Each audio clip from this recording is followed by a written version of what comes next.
அஸ்ஸலாமு அலைக்கும் வரஹ்மத்துல்லாஹி வபரகாத்துஹு. அஹ்ல பைத்தின் நபி ஸல்லல்லாஹு அலைஹி வஸல்லம். அன்னை ஆயிஷா நாயகி ரலியல்லாஹு அன்ஹா அவர்கள் அறிவித்தார்கள், ஒரு நாள் காலையில் அல்லாஹுடைய தூதர் ஸல்லல்லாஹு அலைஹி வஸல்லம் அவர்கள் ஒட்டக சேனத்தின் உருவம் பொறிக்கப்பட்ட கருப்பு நிற கம்பளி போர்வை அணிந்து கொண்டு புறப்பட்டார்கள். அப்போது அவர்களுடைய பேரர் ஹசன் பின் அலி ரலியல்லாஹு அன்ஹு அவர்கள் வந்தார்கள். உடனே அல்லாஹுடைய தூதர் ஸல்லல்லாஹு அலைஹி வஸல்லம் அவர்கள் ஹசன் ரலியல்லாஹு அன்ஹு அவர்களை தமது போர்வைக்குள் நுழைத்துக் கொண்டார்கள். பிறகு ஹுசைன் ரலியல்லாஹு அன்ஹு அவர்கள் வந்தபோது அவர்களும் போர்வைக்குள் அல்லாஹுடைய தூதர் ஸல்லல்லாஹு அலைஹி வஸல்லம் அவர்கள் நுழைந்து கொள்வதற்கு வழிவகுத்து கொடுத்தார்கள். பிறகு மகள் ஃபாத்திமா நாயகி ரலியல்லாஹு அன்ஹா அவர்கள் வந்தபோது அவர்களையும் போர்வைக்குள்ளே நுழைந்து கொள்ளுமாறு சொன்னார்கள். அவர்களும் போர்வைக்குள்ளே நுழைந்து கொண்டார்கள். பிறகு மருமகனும் தமது வீட்டில் வளர்ந்தவருமான அலி ரலியல்லாஹு அன்ஹு அவர்கள் வந்தபோது அவர்களையும் போர்வைக்குள்ளே நுழைத்து கொண்டார்கள். பிறகு இவ்வீட்டாராகிய உங்களை விட்டு அசுத்தத்தை நீக்கவும் உங்களை முழுமையாக பரிசுத்தப்படுத்தவுமே அல்லாஹ் விரும்புகிறான் என்ற அத்தியாயம் 33 வசனம் 33 என்ற இறை வசனத்தை ஓதினார்கள். இந்த செய்தி ஸஹீஹ் முஸ்லிமில் 4807 என்ற எண்ணில் பதிவு செய்யப்பட்டிருக்கிறது.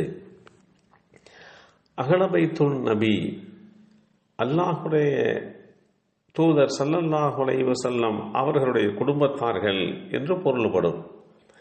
இந்த சொல் இஸ்லாமிய வரலாற்றிலே அல்லாஹுடைய தூதர் ஸல்லல்லாஹு அலைஹி வஸல்லம் அவர்களுடைய தூய குடும்பத்தாரையும் அவர்களின் சந்ததியினரையும் குறிக்கிறது. நபி ஸல்லல்லாஹு அலைஹி வஸல்லம் அவர்களுடைய அன்பு மகள் அன்னை ஃபாத்திமா நாயகி ரலியல்லாஹு அன்ஹா அவர்களுடைய அதாவது அல்லாஹுடைய தூதர் ஸல்லல்லாஹு அலைஹி வஸல்லம் அவர்களுடைய மருமகன் அலி ரலியல்லாஹு அன்ஹு மற்றும் அல்லாஹுடைய தூதர் ஸல்லல்லாஹு அலைஹி வஸல்லம் அவர்களுடைய பேரப்பிள்ளைகள் ஹசன் ஹுசைன் ஆகியோர் என்று தெளிவுபடுத்தப்பட்டிருக்கிறது.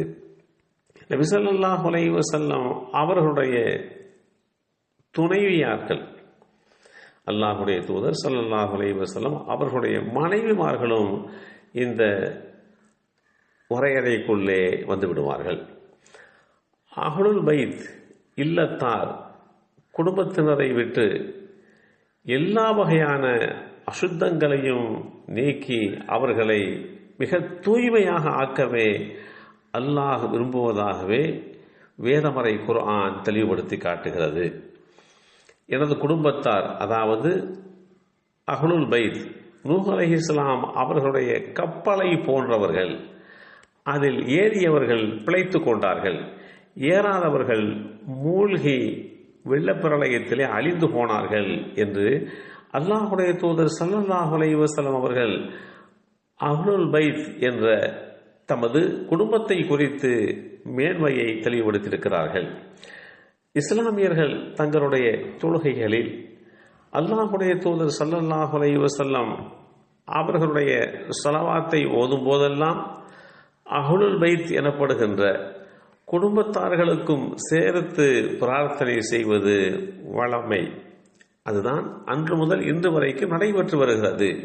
அல்லாஹுடைய தூதர் ஸல்லல்லாஹு அலைஹி வஸல்லம் அவர்களுடைய வம்சாவளி இப்ராஹிம் அலைஹிஸ்ஸலாம் அவர்களுடைய புதல்வர் இஸ்மாயில் அலைஹிஸ்ஸலாம் அவர்களுடைய வழித்தோன்றலான குறைஷ் வம்சத்தின் பனு ஹாஷிம் கிளையிலே இருந்து துவங்குகிறது என்கின்ற செய்தியையும் வரலாறு நமக்கு தெளிவுபடுத்துகிறது.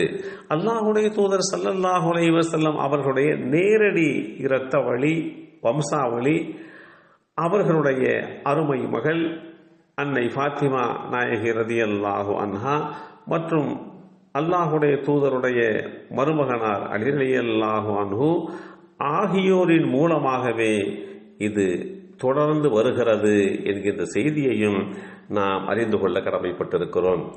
எல்லாம் வல்ல அல்லாஹு தஆலா அஹ்லபைத் நபி ஸல்லல்லாஹு அலைஹி வஸல்லம் என்று அரபியிலே சொல்லப்படுகின்ற நாயகம் ஸல்லல்லாஹு அலைஹி வஸல்லமுடைய குடும்பத்தினர்களை பற்றி புரிந்து கொள்கின்ற வாய்ப்பை நமக்கும் நம் சந்ததிகளுக்கும் வழங்கி அருள் புரிவானாக. அஸ்ஸலாமு அலைக்கும் வரஹ்மத்துல்லாஹி வபரகாத்துஹு.